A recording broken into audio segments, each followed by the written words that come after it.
Dad refused to feed me, so I took care of myself. Now, his new wife wants me to serve her kids. So this whole thing with making my own lunch started when I was about 12. My mom was sick, like really sick with cancer, and obviously, she couldn't really take care of all the small stuff, like packing lunches. It wasn't a big deal at the time. I was old enough to know how to make a sandwich and pack a few snacks, so I just started doing it myself. Seemed like the responsible thing to do. After she passed, things just kind of stayed that way. My dad wasn't really around much during the day, and he never made lunches for me. In fact, I don't even think he knew what I was eating half the time. He just said, "You're old enough to handle it," and left it at that. So I just kept packing my own lunch and never really thought much of it. It became my routine. Grab a couple of things from the fridge, throw it in a bag, and go. No big deal, right? Fast forward a few years. Now I'm 16, still making my own lunches, still taking care of myself. Except now, things are different. See, my dad remarried a couple of years ago to this woman named Sarah. She's got 3 kids from her previous marriage, twin boys who are about 6 and an 11-year-old daughter. At first, I didn't think much of them moving in. I mean, it was weird at first having more people in the house, but whatever. It's not like they were my problem. I had my room, my space, and I was doing my own thing. But then, about a year ago, Sarah started getting this idea in her head that since I'm already making my own lunch, I should be making lunch for her kids too. She said it would help out and streamline everything, so she didn't have to do it. I remember the first time she asked me, I thought she was joking. Like, seriously? Why would I make lunch for them? I don't even know these kids that well, and they're not my responsibility. But she wasn't joking. She really expected me to do it. I told her no, flat out. I didn't feel bad about it either. I'm already making my own lunch because my dad can't be bothered, so why would I add more work to my day? Plus, I have school and a part-time job to juggle, so I don't have time to be running around packing lunches for a bunch of kids. I didn't think it was a big deal, like, they're her kids, right? It's not on me to take care of them. Apparently, Sarah thought differently. She was shocked that I said no. Like, she looked at me like I had just insulted her or something. She started going off about how it's crazy that I wouldn't want to help out my siblings, which is what she called them, my siblings. But to be real, I don't see them like that. I barely know these kids, and they're definitely not my siblings. We're not even close. After that first argument, I thought that'd be the end of it. I figured she'd get over it and realize that it's not my job to take care of her kids. But nope. She went straight to my dad, probably thinking he'd back her up. And of course, my dad doesn't like conflict, so he just kind of half agreed with her. He said something like, "It wouldn't hurt to help out a little, you know. You're part of the family now." I could feel myself getting mad. I'm part of the family now? Since when? Nobody asked me how I felt about having 3 strangers living in my house. But fine, whatever. I still said no. I wasn't budging on this. Sarah was obviously pissed, but I didn't care. I knew if I gave in once, I'd be making lunches for the rest of my life. Things got awkward after that. Every time Sarah saw me making my lunch, she'd give me this look, like she was silently judging me for not helping. It's not like I'm heartless or anything. If it was an emergency or something, sure, I'd help. But this? This was just her trying to get out of doing her own job as a mom. I wasn't having it. Then she started with the guilt trips. She'd say stuff like, "It must be nice to only have to worry about yourself," or "It's so selfish to not want to help your family." She even started using her kids to try and get to me. One morning, the twins came up to me and asked, "Why don't you make our lunch? Mommy said you're good at it." That made me so mad. Like, how are you going to drag your kids into this just to make me feel bad? I wasn't falling for it, though. I just said, "Ask your mom. She's the one in charge, not me." That didn't go over well. Sarah got even more passive-aggressive after that. If I was in the kitchen making lunch, she'd purposely make a huge mess and leave it for me to clean up. Or she'd leave the fridge open so stuff would go bad quicker. It was ridiculous. I just ignored it and kept doing my thing. The real kicker, though, was when she started trying to pawn her kids off on me more and more. She'd say stuff like, "I'm so busy, can you watch the twins for a bit?" Or, "I need to run errands. Can you help them with their homework?" It's like, no, I have my own life. I'm not a built-in babysitter. I have school, work, and my own stuff to deal with. Why should I take on more? Then one day, she took things to a whole new level. I was in the middle of making my lunch when she came into the kitchen and asked me straight up, "Why won't you just help out with the kids' lunches? It's not that big of a deal." I told her again that it's not my job and I don't have time. She looked frustrated and said, "It's just lunch. You're already doing it for yourself, why not for them?" I snapped a little at that point. I said, "Because they're your kids, not mine. I'm not their dad, I'm not their mom, and I'm not here to make up for what you're not doing." I could tell by her face that she wasn't expecting that. She just stood there for a minute, not saying anything. Then she just turned around and walked out. I thought that was the end of it, but boy, was I wrong. So after that last argument with Sarah, I thought maybe she'd back off for a while. But I was dead wrong. Things didn't calm down at all.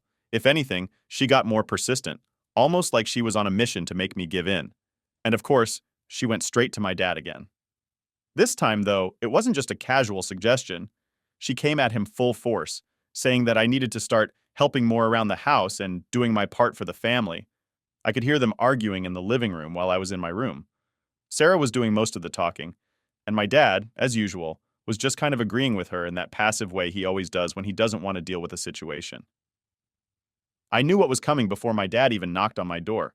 He came in, sat on the edge of my bed, and did that thing where he sighs before he talks, like he's about to drop some heavy news. But it's never really heavy, just annoying. "Look," he started, rubbing his hands together. "Sarah's got a point, you know. It wouldn't hurt for you to help out more around here."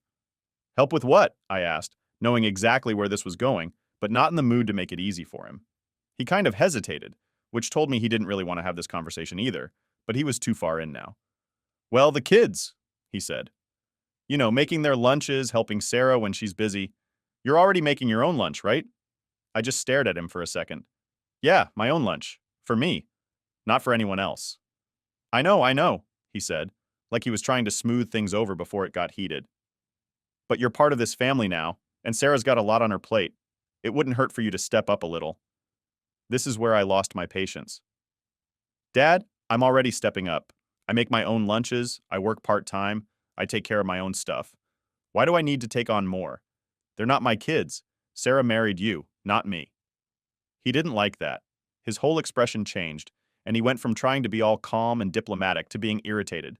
"This is about being part of the family, not just doing the bare minimum. It's not like we're asking you to raise the kids, just help out. It's what families do." I was getting pretty angry at this point, and I knew if I didn't watch it, things would blow up. But I couldn't just let it slide. "You and Sarah had these kids, not me," I said. "If you want help with them, hire a babysitter or something. I've got my own life, and I'm not here to take over for what you two aren't doing." He didn't say anything for a minute, just sat there like he was processing what I said. Then he got up, gave me that disappointed dad look, and walked out of the room.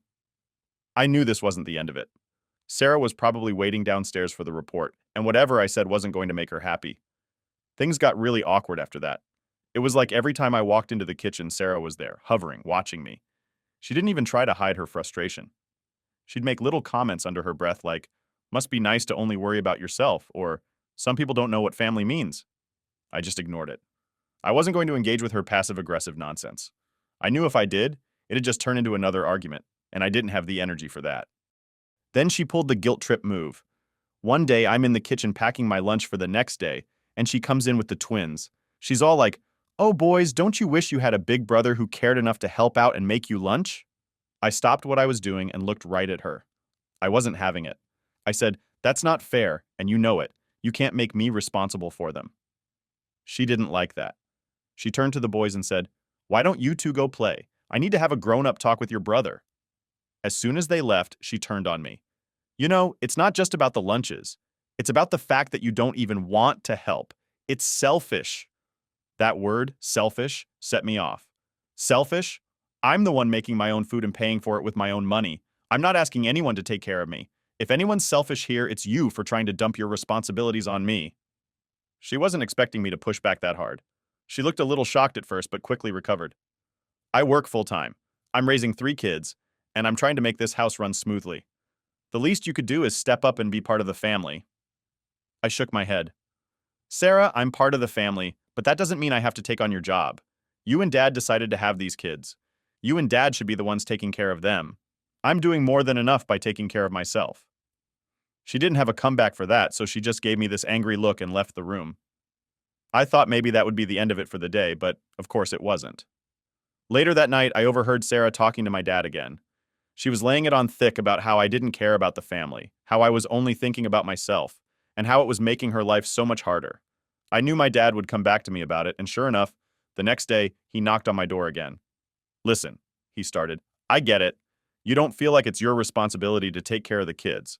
But we're all living under the same roof, and it'd be nice if you could just help out every now and then. It's not a big ask. At this point, I was just tired of the whole thing.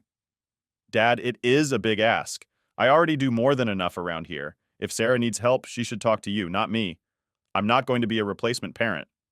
He looked frustrated but didn't push it any further. I think he knew that I wasn't going to back down, and maybe he didn't want to deal with another argument. From that point on, things were tense. Every time I went into the kitchen, I felt like Sarah was watching me, waiting for me to slip up or finally cave in and do what she wanted. But I wasn't going to. This wasn't my problem to solve, and the more they tried to force it on me, the more I resisted.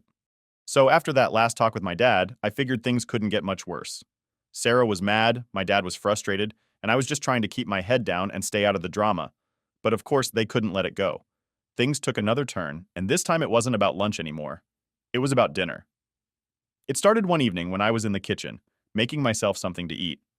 By now, I'd gotten used to cooking my own meals, because I didn't really want to sit down with Sarah and my dad. Things were just too tense, and honestly, I'd rather avoid that awkward family dinner. Plus, I'd been paying for my own food with the money I made from my part-time job. I didn't want to hear any complaints about how I wasn't contributing to the household or whatever. I was making something simple, some chicken and rice with veggies. Nothing fancy, but it was enough for me. I was halfway through cooking when Sarah walked in with the kids. They were hungry and, I guess, expecting dinner to be ready, but obviously I hadn't made anything for them. Sarah looked at what I was cooking and then turned to me all annoyed.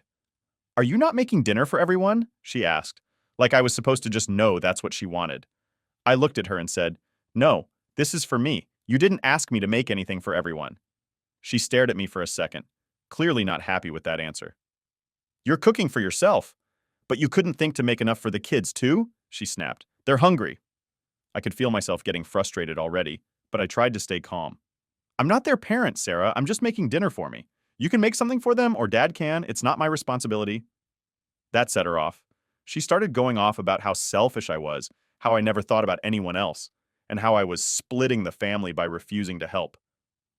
It was the same speech I'd heard before, but this time it was more intense because now she had the kids standing there, looking at me like I'd done something wrong. I just stood there, letting her rant, because honestly, what was I supposed to say? I wasn't going to start making dinner for everyone just because she was mad at me. I knew if I gave in, it would never end. When she finally stopped, I just said, "Look, if you want me to cook for everyone, you need to ask me ahead of time. I'm not going to just start making meals for the whole family because you expect it." She didn't like that answer either. "I shouldn't have to ask you," she snapped. "You live here. You should want to help." At that point, I was done. I turned back to my food, finished cooking, and sat down to eat at the kitchen table. Sarah stormed out of the kitchen with the kids, muttering under her breath about how I was impossible and how she couldn't believe I didn't care about them. I just ignored it.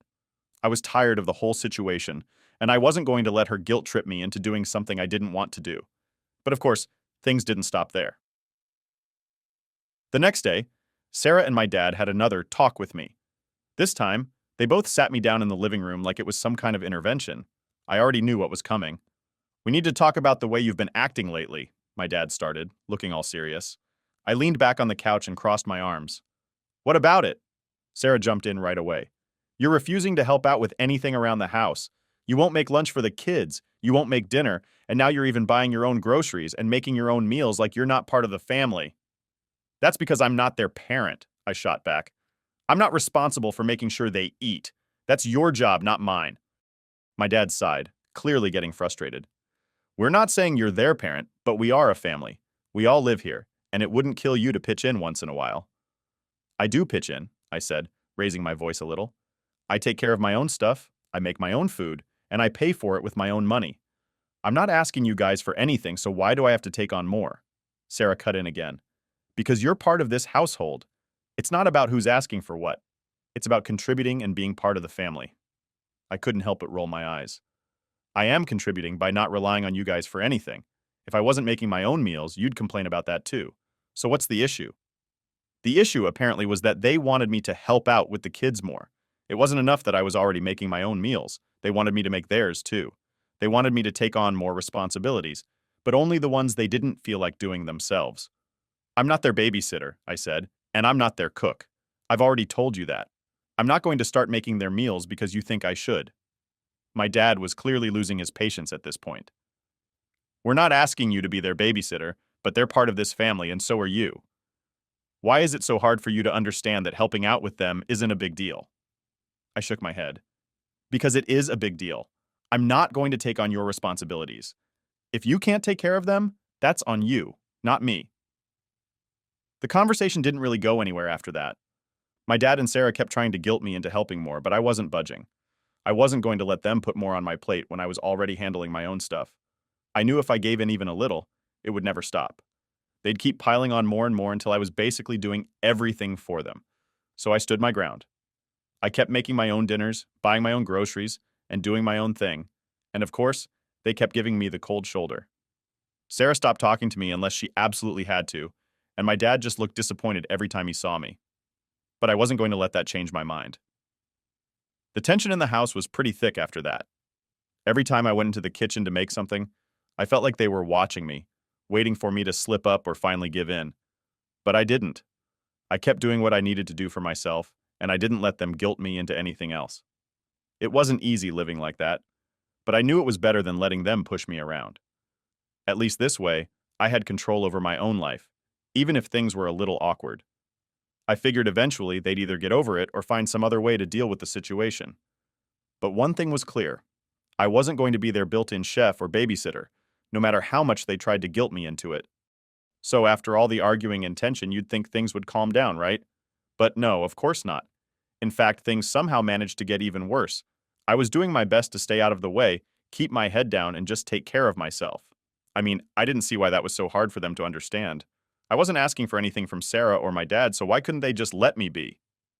Anyway, it all came to a head one day when Sarah decided to take things to a new level.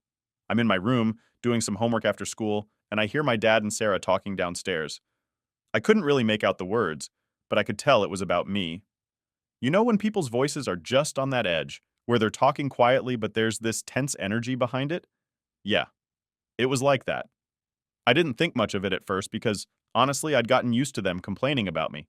But then, about 20 minutes later, Sarah comes upstairs and knocks on my door. I already knew this wasn't going to be good. She walks in, doesn't even ask if it's okay, and says, "We need to talk." Here we go again, I thought. I leaned back in my chair, trying to keep my cool. About what? She sits down on the edge of my bed and gives me this serious look. It's about the kids, she starts. I can't keep doing everything by myself. I need help, and your dad agrees. I rolled my eyes internally. We've had this conversation like a million times, but apparently she hadn't gotten the message yet. I've told you before, Sarah. I'm not responsible for the kids. You and Dad are. That didn't sit well with her. She looked like she was about to lose it, but she held it together. Barely. I understand that they're not your kids, but we're all living here together, and as a family, we should be helping each other out. I couldn't help it. I had to call her out. Yeah, but it's not really helping each other out when you're just trying to dump everything on me. I'm not here to make your life easier. That's when she went for the emotional guilt trip again. Do you really want the kids to go without lunch or dinner because you're refusing to help? What kind of example are you setting for them? Now, this was where I had to draw the line. Sarah, I'm not refusing to help with things that are actually my responsibility, but your kids' meals, that's on you. You're their mom. I didn't sign up to take care of them. She was quiet for a second, and I thought maybe she'd finally gotten the message. But no, she hit me with, if you don't want to be part of this family, then maybe you should just start taking care of yourself entirely. I blinked at her, confused. What's that supposed to mean? She crossed her arms and looked at me like she was laying down some big ultimatum. If you're not going to help out with the kids, then you don't get to eat the food in this house that we buy. You're either part of the family or you're not. I just stared at her for a moment, trying to process what she'd just said. She was seriously telling me that if I didn't start cooking for her kids, I wasn't allowed to eat anything they bought? This was ridiculous. I stood up and faced her. Fine, I said, not backing down. I've been paying for my own food anyway. I'll keep doing that. But don't expect me to take care of your kids just because you don't feel like doing it. She looked a little surprised that I wasn't backing down, but I think she was too mad to care. If that's how you want it, fine, she said, standing up and walking toward the door. But don't come crying to us when things get hard. I rolled my eyes as she left. Don't worry, I won't. So, from that point on, I basically started living like a roommate in my own house. I'd buy my own groceries, cook my own meals, and pretty much stay out of their way. It was weird, though, because every time I came into the kitchen to make something, Sarah or my dad would be there just giving me this look. You know the kind of look, like they're waiting for you to mess up or admit that you're wrong? But I wasn't wrong, and I wasn't about to let them push me around. One night, I came home from work and saw Sarah in the kitchen, but something was off. The kitchen was a complete disaster. There were dirty dishes everywhere, the counters were a mess, and it looked like no one had cleaned up after dinner. Normally, I would just go in, do my thing, and get out. But this time, I could feel the tension building. I started making my dinner, quietly ignoring the mess, when Sarah came in and leaned against the counter. "It would be nice if you could help clean up," she said, not even looking at me. I didn't even turn around. "I didn't make the mess. Why should I clean it up?" She sighed loudly like I was being unreasonable. "Because that's what people in a family do. They help each other out." I turned to face her, setting my spoon down. "No, what people in a family do is take responsibility for their own messes. I didn't make this mess, so I'm not cleaning it up."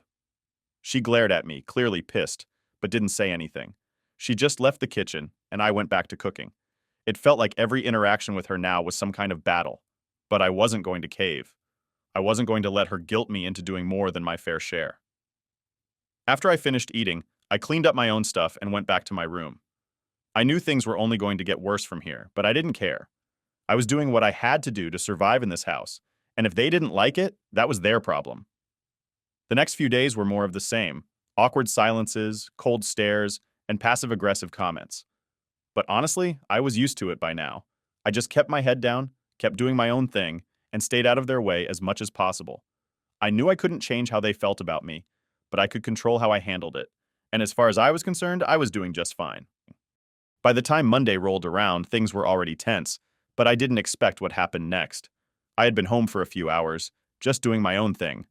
I had the house to myself for a bit, so I decided to make a real dinner for once. Something decent, not just the usual quick meal I throw together. I was in the kitchen, cooking up some pasta with homemade sauce, maybe some garlic bread on the side. It was nothing fancy, but I was feeling good about it. I was halfway through eating when Sarah came home with her kids. I could hear them coming in, the sound of bags dropping on the floor, the usual chaos. But then it got real quiet. I didn't think much of it at first, just kept eating. Then Sarah walked into the kitchen, and the look on her face told me something was about to go down. She glanced at the food on the table and then at me, clearly not happy. "Did you make enough for the kids?" she asked, like she already knew the answer. I shook my head. "Nope, just made dinner for myself." That was the wrong answer. She snapped, her voice rising. "You're seriously just going to sit there and eat while my kids are starving?" I looked at her, trying not to roll my eyes. "Your kids are not starving, Sarah. They just got home. And no, I didn't make them dinner because you never asked me to." She glared at me, her frustration boiling over. "I shouldn't have to ask you. You're in this house, you know they need to eat, but you only think about yourself. It's disgusting." I set down my fork, ready to argue, but I didn't even get a chance. She was already yelling, throwing all kinds of accusations at me. How I was selfish, how I didn't care about anyone but myself, how I was tearing the family apart by refusing to help. Her kids were standing in the doorway, watching the whole thing, which made it even more awkward. "I'm not their parent, Sarah," I said, trying to stay calm. "It's not my job to make sure they eat. That's on you and Dad." "Don't you dare blame this on us," she shouted, her face red with anger. "You live here too. You're supposed to help out, be part of this family. But no, you'd rather sit here and make dinner just for yourself like you're some kind of guest in this house." That last part really got to me. Guest? I'm not a guest. I've been living here my whole life. You and your kids are the ones who moved in, not me. I'm already taking care of myself, paying for my own groceries, cooking my own food. I'm not responsible for your kids. She lost it at that point. You think you're so grown up because you make your own food and pay for some groceries? You don't even know what real responsibility is. Try raising 3 kids by yourself. Then you can talk about responsibility. I stood up, not willing to sit there and be yelled at anymore. That's not my problem, Sarah. You decided to have kids. You and Dad should be taking care of them, not me. I've done more than enough by staying out of your way and handling my own stuff. I'm not going to start being your live-in babysitter and cook just because you're overwhelmed. She didn't like that answer. She started calling me names, saying how I was worthless, how I wasn't even part of the family anymore, and how she hated living with me. It was honestly one of the ugliest arguments we'd ever had, and her kids were still standing there, listening to everything. I wasn't about to let her drag me down to her level, so I turned and walked out of the kitchen. I wasn't going to keep fighting. I went to my room, closed the door, and just tried to calm down. I could still hear her yelling downstairs, but I tuned it out as best as I could. After a while, things got quiet again, and I figured she'd finally given up. But the next morning, things were even worse. I came downstairs to grab my breakfast before school, and Sarah was sitting at the kitchen table, glaring at me. The kids were already eating, but there was this weird tension in the air. I just grabbed my stuff and went to leave when Sarah spoke up. "You're going to make dinner tonight," she said, her voice cold and demanding. I stopped and looked at her. "No, I'm not." "You're going to make dinner for the kids tonight," she repeated, ignoring what I'd said. "If you don't expect to eat anything in this house ever again." I almost laughed at how ridiculous that sounded. "Sarah, I already buy my own food. What are you even talking about?" She stood up, her chair scraping against the floor. "I'm serious. If you won't contribute to this family, then you're not part of it. Don't touch any food in this house that we've bought. Don't expect any help from us. You're on your own from now on." I looked at her, realizing she was dead serious. She was really trying to punish me for not doing what she wanted. I just shook my head. "Fine. I'll keep buying my own food. I don't need anything from you guys anyway." I left for school without saying anything else. All day I kept thinking about how insane things had gotten. It wasn't about lunch or dinner anymore, it was about control. Sarah wanted me to fall in line, to do what she said, and when I didn't, she was trying to make my life as difficult as possible. But I wasn't going to let her win. That night, I came home with a bag of groceries, made my own dinner again, and ignored the dirty looks from Sarah and my dad. I could tell they were waiting for me to cave, to give in and apologize. But I wasn't going to. I had my own life, my own responsibilities, and I wasn't going to let them guilt me into taking on theirs. As far as I was concerned, I was doing just fine without their help. Update. So, the tension in the house was unbearable by this point. After everything with Sarah demanding I make dinner and threatening to cut me off from the family, things were just weird. I'd come home from school or work, and it felt like I was living with strangers. Nobody said anything to me unless they absolutely had to, and even then, it was short, clipped, and always with an attitude. Fine by me, honestly. Less drama that way. But it all came to a head one Friday night. I had just gotten home from work and, as usual, went straight to the kitchen to make myself something to eat. I had my groceries in hand, and as soon as I walked in, I knew something was up. Sarah was sitting at the kitchen table with my dad, and they both looked at me the second I walked through the door. It felt like they'd been waiting for me. I put my groceries down and started unpacking them, just trying to act normal. But then Sarah stood up and said, "We need to talk." I didn't even turn around. "About what?" She crossed her arms, and my dad just sat there, looking all serious. "You're not contributing to this family," Sarah started, her voice all sharp and angry. "You're living here, using up space, but you're not helping out with anything. And I'm tired of it." I turned to face her. "I've told you already, I take care of myself. I make my own food, buy my own groceries, and stay out of your way. What more do you want?" She took a step closer, clearly not happy with my answer. "I want you to start being part of this family. That means helping out with the kids, making meals for everyone, and actually contributing." I couldn't help but shake my head. "I've been contributing. I'm not relying on you guys for anything. If anything, I'm making your lives easier by taking care of myself." But she wasn't having it. "That's not enough," she snapped. "You don't get to just live here and do the bare minimum. We're a family, and families help each other." At that point, my patience was gone.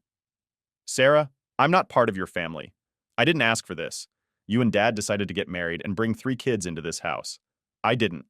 I've done more than enough by staying out of your way and not causing problems, but I'm not going to take on your responsibilities." My dad finally spoke up, his voice quieter but still stern.